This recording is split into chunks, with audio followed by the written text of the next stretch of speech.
अब सिर्फ कहने की ही जेडीयू में रह गए हैं हरिवंश नारायण सिंह। पार्टी से सभी पदों से हटाकर की जा रही साइड में करने की कोशिश। नीतीश और राज्यसभा के उपसभापति की चुप्पी के निकाले जा रहे कई मायने। कभी नीतीश कुमार के बेहद करीबियों में शुमार रहे राज्यसभा के उपसभापति हरिवंश नारायण सिंह अब जेडीयू के लिए पराये हो गए हैं। पार्टी के राष्ट्रीय अध्यक्ष लल्लन सिंह अब उन्हें पीएम नरेंद्र मोदी का करीबी मानते हैं। यही कारण है कि जेडीयू के संकट मोचक कहे जाने वाले हरिवंश को पार्टी के सभी पदों से हटा दिया गया है।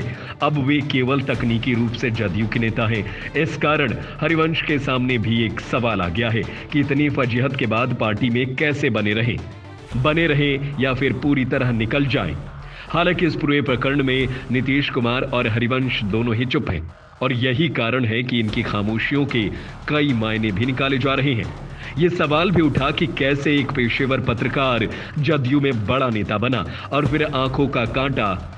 हम एक्सपर्ट की मदद से बताएंगे कि क्या नीतीश कुमार के पुराने करीबियों को एक एक करके साइड किया जा रहा है, क्योंकि इससे पहले आरसीपी सिंह और उपेंद्र कुशवाहा का भी यही हश्र हुआ है। एक के बाद एक क्या ये सब कुछ नीतीश के इशारे पर हो रहा है, या मान लिया जाए कि अब पार्टी में सभी बड़े फैसले लल्लन सिंह ले रहे हैं, जिनके रडार पर अब हरिवंश सिंह आ गए हैं, जिनकी जदयू में एंट्री भी चौंकाने वाली रही और लगभग एग्जिट भी चर्चा का विषय बना हुआ है। इनसे जदयू ने क्या राजनीतिक खतरा महसूस कर लिया जो किनारे कर दिया गया? इस बारे में वरिष्ठ पत्रकार प्रवीण बागी कहते हैं कि हरिवंश को लेकर पार्टी में अभी भी एक मत नहीं है। नीतीश कुमार शांत है, लल्लन सिंह आक्रामक, ये तो साफ दिखाई दे रहा है। अगर पार्टी को हरिवंश से इस बात की नाराजगी होती कि आप राज्यसभा के उपसभापति क्यों बने हुए हैं, इस्तीफा दीजिए, इस बात का सीधा निर्देश पार्टी की तरफ से उन्हें दिया जाता, लेकिन इस तरह का कोई निर्देश उन्हें पार्टी की तरफ से नहीं दिया गया है।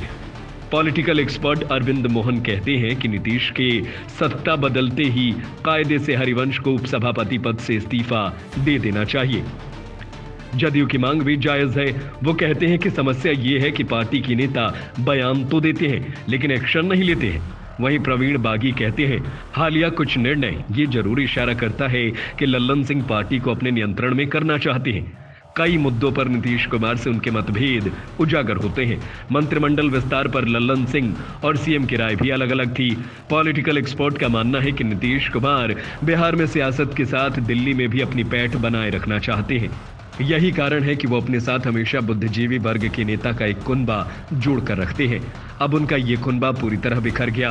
हरिवंश के हर दल में अपनी एक पकड़ थी। ऐसे में अगर अब ये पार्टी से इस्तीफा देते हैं तो नीतीश कुमार के खिलाफ दिल्ली में एक गलत मैसेज जाएगा। हरिवंश से पहले एनके सिंह, पवन वर्मा और प्रशांत किशोर भी नीतीश कुमार का साथ छोड़ चुके हैं।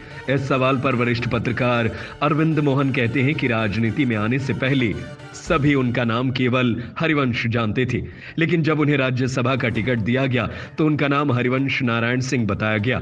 जाहिर सी बात है कि नाम से उनकी जाति को भी बताया गया था। सामने 2024 का लोकसभा चुनाव है। ऐसे जातीय राजनीति के लिए देश भर में बदनाम रहे बिहार में इसका असर जरूर होगा। कम या ज्यादा इसकी अलग व्याख्या हो सकती है। वरिष्ठ पत्रकार अरुण पांडे कहते हैं कि राजनीति में शोडाउन एक बड़ा विषय होता है। हरिवंश की बीजेपी में शामिल होने पर इसका सबसे बड़ा लाभ मिलेगा। इससे बीजेपी को नीतीश कुमार को छोटा दिखाने का पॉइंट मिलेगा। बीजेपी की पहली कोशिश है कि नीतीश कुमार का कद छोटा किया जाए। इसमें हरिवंश काफी मददगार साबित हो सकते हैं।